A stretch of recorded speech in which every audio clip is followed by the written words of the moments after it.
We'd like to welcome each and every individual voices of integrity for passions. And so today's going to be an interesting one. There might be some things that might be a bit offensive to people. Just give you a heads up. Don't know if you want the grandkids in the background on something like this. So hard to tell where this one's going to go. But people who are angry are passionate because if you don't care, you don't get angry. Questions?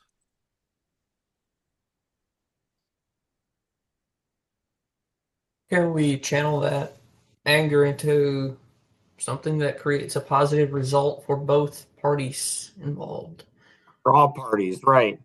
So, Ben, you know, the death of your brother 5 years ago, coming up on 5 years, uh, you've talked multiple times about channeling your anger in that situation.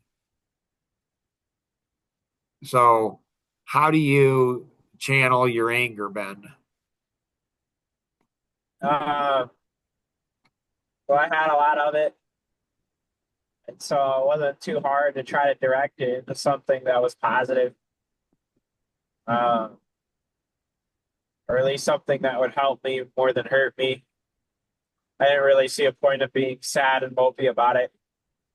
So a big part of my life before John died was work, and so it was really difficult to not work after John died. And when he did die, like, and so after he died, I just kind of like within a week, I jumped back into my work and just kind of ever since I've always used it. I kind of used it when I'd work out in the past before my brother died. I'd always use X's or something like that to kind of drive me to work out harder and work out more. And so I kind of did the same thing, but working out, you can only go so far. So I kind of found something else that needed work and used that anger there. Anyone else have any input for Tim?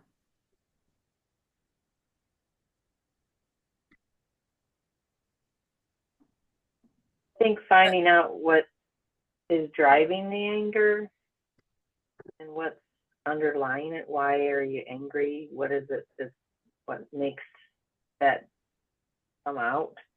And then when you do have the anger, I guess handling it to the right things versus against people that might not even be involved in it.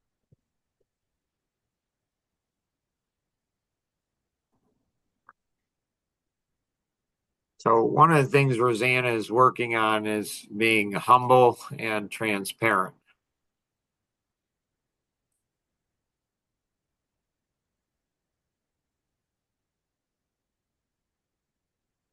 Yeah, I deal with quite a bit of anger on my own. I sometimes takes it out on the wrong people, So, one of the even things if that I'm angry at myself. Rosanna is working on is uh, using words that create great clarity for people. So, when she's looking at humility, that can help eliminate the pride and the arrogance and the self righteousness.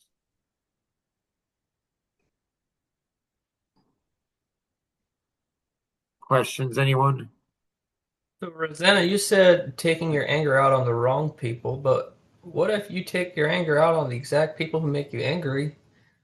So How do there, you connect it? right there. That's good. That's perfect. Tim and I didn't rehearse this. So, what is Tim doing in that situation?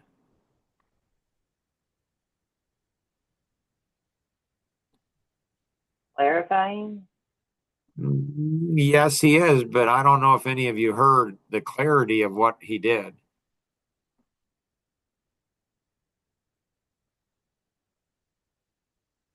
I showed you my problem of taking anger out on people I'm actually angry with. No, what you did is you went ahead and revealed that you're allowing other people to control you. Okay. And that's not control your feelings. You're allowing other people to control your feelings. And that's not good for you or other people.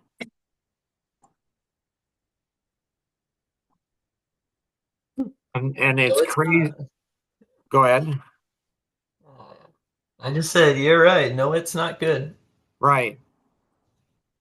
Right. And so him is allowing people to go ahead and control his feelings. This will not serve him well, and it will not serve other people well around him. So Rosanna has a really cool story about somebody in her life that knows how to control and use his feelings for good rather than, bad.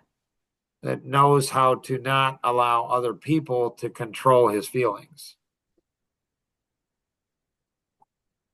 And she's got this coolest story about that. But sometimes she has a hard time finding the words.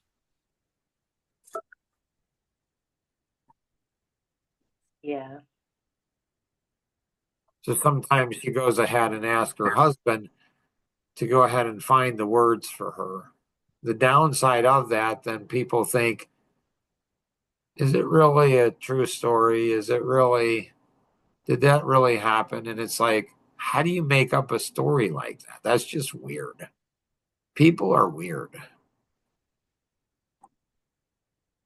So when Rosanna learns how to tell the stories, she will other people will start to see her as I see her, as an interesting person. So we were at a Coffee Connection. I reference Coffee Connections a lot because they've made a big impact on my life. So there were about 6 or 7 of us around a table, and we went around the table and said, "What would you like?" And Rosanna said, "I'd like to be an interesting person." And I wrote down all of these things that these 6 people wanted. And then I wrote white papers on all of them, but none of them wrote it. And I don't know if any of them actually even read the white paper on becoming what they said they wanted to become.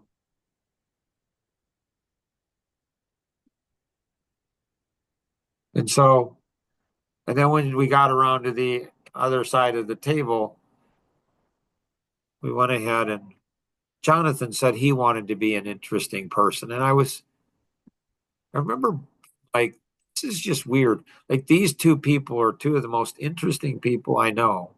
Like, it's crazy. How come they don't see themselves as being interesting? I see them as being interesting. And so one of the reasons that they're not is because they both care about what people think about them. And when we care about what people think about us, often that care turns into control, and people are controlling us and our feelings. So Rosanna could say, if she wanted to, she could say, "Mark, tell them about that, that date night that we had, after your mom died." Then if she really listened to it, she could learn to tell that story. And I think it would be a lot more fun coming from her than coming from me, honestly. Questions? No, but it always sounds good coming from you. Right. It's a fun story. So you can learn, like I tell Tom Kuntz's stories, like the golf pro principle and the trust the integrity of the system principle and the Grandpa Chappelle principle, and then the man from with a briefcase from 100 yards away principle. Tom's got all these cool stories, and I know how to tell them all. So if he's here, man, I'm letting him tell the story. But if he's not here, I'm going to tell the stories. They're really cool and insightful stories. So it was a few weeks after my mom had died, and my mom was one of the closest people in the world to me. And we were out on a date, and I remember specifically the restaurant. It was Denny's, and we were in a booth. And I remember I was sitting exactly where I was sitting, and I remember Rosanna sitting across. And she said, "Are you sad because your mom died?"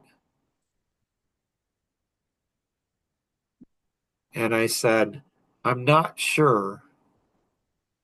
And she said, "What do you mean you're not sure?" I said, "Well, I don't know if feeling sad is going to serve me well."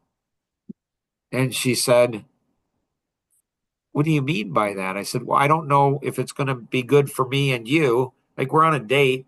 I don't know. I'm trying to sort through and figure out, feeling sad on a date, you know, I don't know. Should I feel sad? Is this good for me? Is it good for her?" And she just looked at me and cocked her head, and then she started giggling and laughing. She's like, "You are the strangest person in the world." And then I said, "Well, I'm glad I'm not sad, because if I was sad and you were laughing at a sad person because his mom died, that would not be a nice person at all." And she giggled more. Now, going biblically here, because we got to be biblical about this. Okay, going biblical, later on, what did I realize? It could have benefited you. It what? It could have benefited you to be sad. Benefited me or benefited you? You.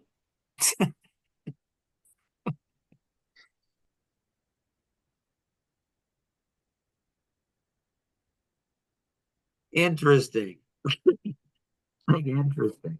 Anyone have any questions Mm-mm. or thoughts? I feel like you referenced that story a lot. Right? But it doesn't seem like, Ben, anybody gets it. Don't be sad. That doesn't No, benefit you. that's not what it is. That's not the story at all. Is the story to question? Are you questioning whether your feelings will benefit? Right. Are my feelings going to benefit? Like, nobody wants to go ahead and be on a date. Like, it's a date. It's once a week. It's like, it's a date. And so my wife, does she want me sad? Means you're vulnerable and she'll take advantage of you. And is that good or bad? Depends, I guess. I don't know. A lot of people would view that as bad. Right. A lot of people would view that as bad. And again, you know, um, this is an adult, this is an adult conversation. And so later I'm thinking, like, I think it was Jacob, wasn't it? When his mother died, what did he do?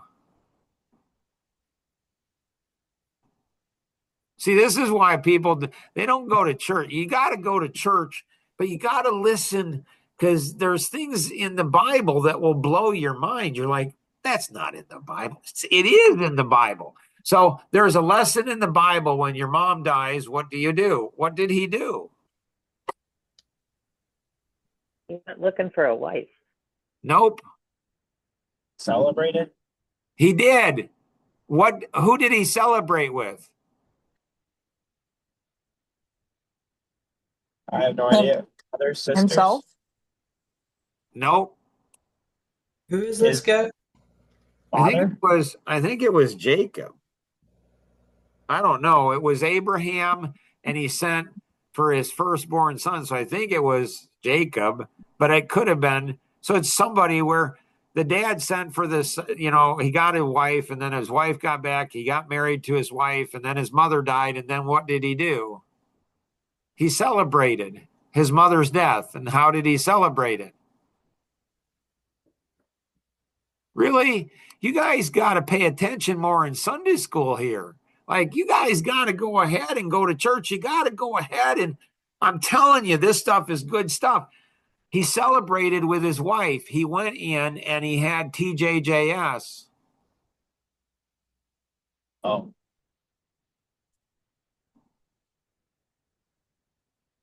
Can't imagine why people say that's weird. Sorry, you cut out there. Said I So he can't went imagine in. why. He went in and he had Tarzan Jane jungle sex. That's how Jim Bontrager refers to it, with his wife. And he's like, so what he did is he had amazing sex with his wife to help him heal from his mother's death. And later I'm like, oh my goodness, I could have been sad. It was a date night. I mean, and it was fun, but it could have been even more fun. I'm not sure if it's talking me or her or both. Like, it just could have been. So it's like, so the feelings, there's a whole bunch of different things in here that it's like, before I go ahead and communicate, before I'm acting out my feelings, like, is it beneficial? And men tend to be taught more that, like, you don't let your feelings control you. So you have an out of body experience. And so it was cool to me that my wife, I didn't say it. I wasn't crying. I was just quiet. And she connected the dots. So it's really cool to me that she connected the dots. He's not him normal self. His mom died. I wonder if he's sad because his mom died. She connected all of those dots, which I thought was pretty cool. And it's reflective. Well, why? Because I had a history of doing that. Like, I have feelings of anger or sad or mad or whatever I have. The Bible says, be angry and sin not. It also brings back heart memories where Jonathan and Tim came over to our house and were at the table with Dave Libby, and they both had anger issues. And that was one of the factors in him dying, without question. One was alcohol. One was unresolved issues. One was, I don't know, guns. It's a symptom. Like, I don't know. If he hadn't had them, would have he died? I don't know. I'm not God. And so, but, when you have anger issues and alcohol issues, when you have those and unresolved pain in your life, when you have that, that's a very potent combination that led to his death. Oh, and gaming. And so those are the factors that led to his death. And I'm like, I don't want any parent to ever have to go through that. I don't want any sibling to ever have to go through that. So what I need to do is figure out, how do you help people? How do you help young men realize, don't drink, just don't do it. It's just stupid. How do I help them do that? Two is, playing games. Okay, fine. It gives you an alcohol rush. Literally, they teach that. And there's more women that are connected into gaming because it gives them drama. Drama triggers endorphins in the brain that go ahead and give like a cocaine hit, like a drug hit. And so it's like, they get this drug hit, but it's temporal. And so what do you want to do? In the white paper, Addicted to Lazy, it's an intriguing project. I mean, it's just so fascinating because it looks at addictions. And so with addiction, when you have alcohol, you want more of it. So when you have alcohol, you want more of it. When you have drugs, you want more of it. When you have sex, you want more of it. So anything that is addictive. You want more and more. It's like more and more, like the brain wants more and more. The root of all addiction, I think, is entitlement. I am entitled to feeling this way. And you know what? If I drink, I don't have to work for it. If I do drugs, I don't have to work for it. So addiction to lazy, it's like we get lazy, we get addicted to being lazy. And people don't realize it. And so this project is like how do you prevent being addicted? And so it connects back into anger. Often anger, like I didn't realize this, 40 years of marriage, and just in the last 6 months, I realized that I would say most of the anger that Rosanna has to me is not even, like I couldn't figure out for 40 years. I'm like, why is she angry with me? It makes no sense. Like why is she angry with me? What have I done? And most of the time, it's angry with the kids, or it's angry with some service rep that she talked to, or she's angry with her parents, or she's angry with siblings, or she's angry with, somebody who kicked me, her husband, out of the church when he served. She's angry with other people, but she takes it out on me. I didn't know that for 40 years of our marriage. Man, that would have been a lot. If I would have known that, it would seem like my life would have been a lot easier. Like Jonathan might still be alive. And so there's a lot of young men these days that are angry. I think there's a lot of women, a lot of wives that are angry, and they don't even know it. I think there's a lot of pastors that are angry, and they don't even know it. Questions?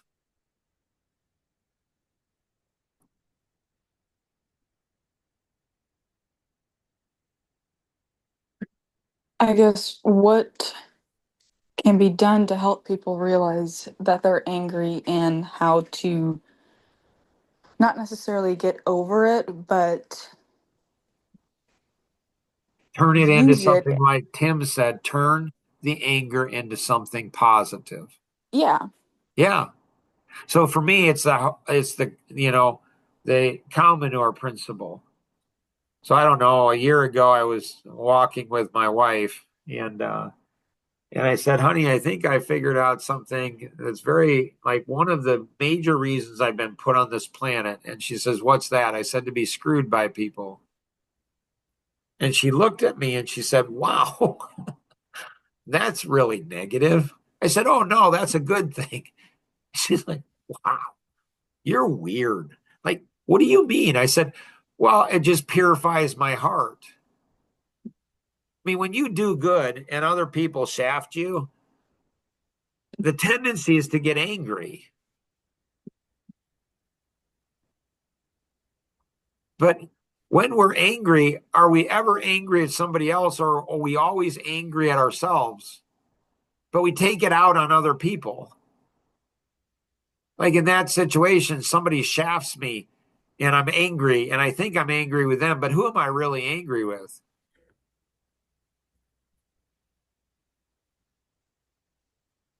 Myself. Yourself. Why? Because you allowed that person to get to you. Because I allowed that person to shaft me.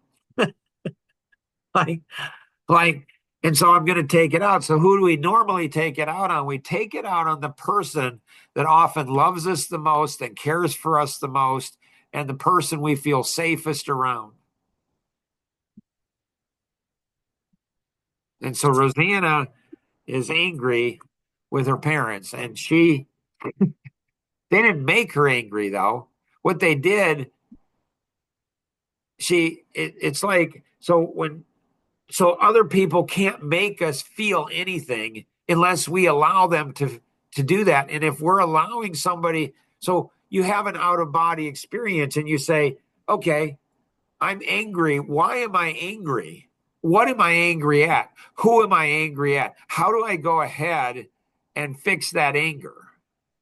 How do I go ahead and channel that anger properly? And what you want to get some really funky stuff. So Rosanna's giving me permission to share this to help other people. So she was sexually abused as a child. And so her first memory is 12, but it might have happened before that. It might have happened. Her grandfather might have sexually abused her when she was 1 or 2. So there can be things that happened to us that we don't even remember that are causing us to be angry. It's like, are you kidding? How are you supposed to deal with that? So I think, Mary Jo, an answer to your question is having an honest conversation with ourselves and saying, I'm angry. Like, why am I? First is understanding I'm angry. And each of the different personalities will respond differently to anger, and what causes them anger will be different too. And so first is acknowledging it, seeing it. The second is to go ahead and figure out what's the core, not the symptom. Like if you have a bunch of dandelions in your yard and you say, I don't want those, I'm just going to go and mow over those. And that's really like when you look at addictions, they're all of them are connected back into entitlement. And so when we get abused, when they're sexual, physical, emotional, relational, spiritual, anytime there's trauma, we are more vulnerable to addictions when there's trauma because we say, I deserve this. Like at one point, I was addicted to ice cream. I mean, I'd have 2-3 bowls a day. And I remember why are you having so much ice cream? And it's like, I like the cream in it. And I felt entitled. I'm like, I've worked hard. I've worked a 15-hour day. You know, my kids are a pain in the tush. Like, I deserve this. I'm entitled to this ice cream. You do know that you can make a healthy ice cream at home in a blender? Does it have that? Does it give me that feeling of the cream, though? Yes. Well, then we must go ahead. Will I get addicted to it, though? Probably. Well, see, okay. Maybe the taste and everything varies each time you make it. So yes, we must do an experiment on that. We must do an experiment on that and test that out to see. It's weird where I can tell when there's certain ice cream, I can tell like it hits it does something in my brain where I'm like, holy cow, does that feel good? So fortunately, I wasn't introduced until I was 59 years old, 2 years ago, from Ben and my brother Ken, that my feelings were important. And then I realized my feelings are addictive. Feelings are addictive. The more you feel, the more you want to feel. What if you don't want to feel them? Then probably you haven't healed. So taking ownership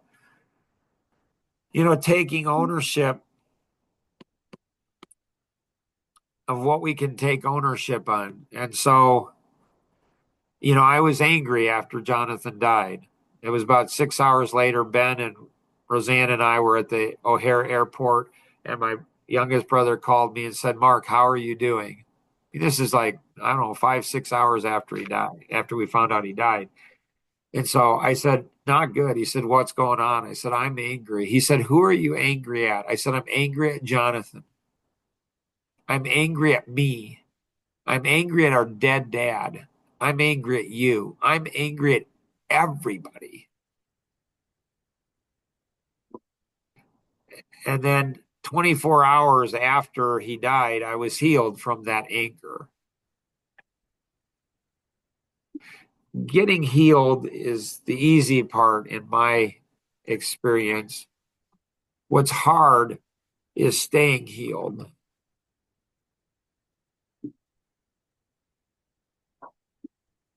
Controlling our feelings rather than allowing our feelings to control us. That's hard. It's easier to be controlled by our feelings. It's easier to go ahead and drink or do drugs or to go ahead and eat or to do pornography or to shop, or there's a whole bunch of anger or there's a whole bunch of addictions. You can be addicted to church. Like I think a lot of people that go to church, they go for the addiction. They go once a week to go ahead and feel spiritual, like to feel like they're connected. It's a feeling. Is it real? I don't know. I can't. I don't know. So this white paper is Addicted to Lazy is intriguing. And so I hope you all go through this. I hope you all share it. I hope you all interact with it. And then we need to have things in it where we ask questions. Like you can't just read something. You can't just watch something. It's like you have to go ahead and experience it. You have to interact with it and go through. Tim, any other closing comments, questions, or thoughts? Yeah.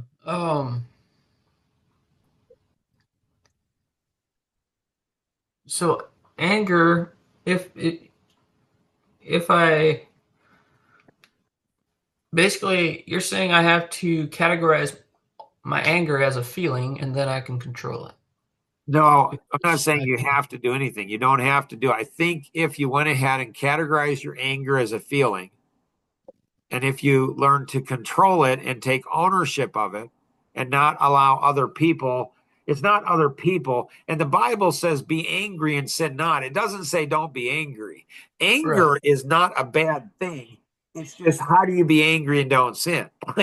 That's the key. Like Moses was angry and he sinned. He killed somebody, killed an Egyptian because he was angry. So yeah, not a good thing.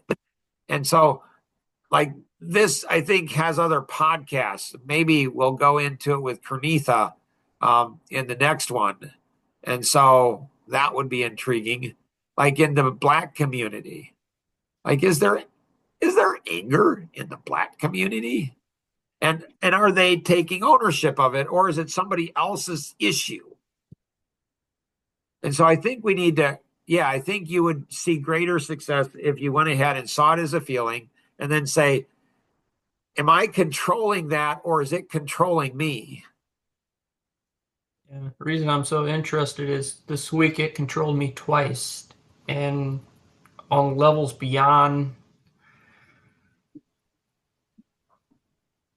what I have ever allowed it to be. Well, not ever, but almost ever allowed it to be. It's crazy. It's got to get fixed. Right. And see, that's so awesome. Like, that is so awesome. So probably you and I ought to have a conversation sometime about it, because you may be angry about something you don't even know happened to you. Like there may be something, it's the strangest thing. Just in the last couple of years, I've been exposed to this and I'm like, are you kidding? How in the world are we supposed to deal with that? Or you might be angry and not even realize what it is. Often there's layers like an onion. And so how do you get to the core? So good stuff, cool stuff. Ben, anything else you have, sir? No. Mary Jo, anything else you have? Not today. Roseanne, anything else you have? Nope. Oh, this has been, a great one. And so how do we share it? How do we share it with others? And so passions can be used to, do some cool things like, whoa, in a marriage, it can be used to create another generations. And it's really awesome. I mean, it's absolutely magical. Passions can move things forward. It creates energy and force, and passions can be bad. So there's good. And how do we control them versus how do we control our passions versus our passions controlling us? How do we control anger versus having anger control us? How do we do that? And so what a great start. If you have any questions on anything we covered, connect with the individual who invited you to participate in today's session, or you can call toll free 888-230-2300, outside the US 630-393-9909. And always remember, we can accomplish so much more together than we ever could on our own. Have an amazing day. Bye-bye.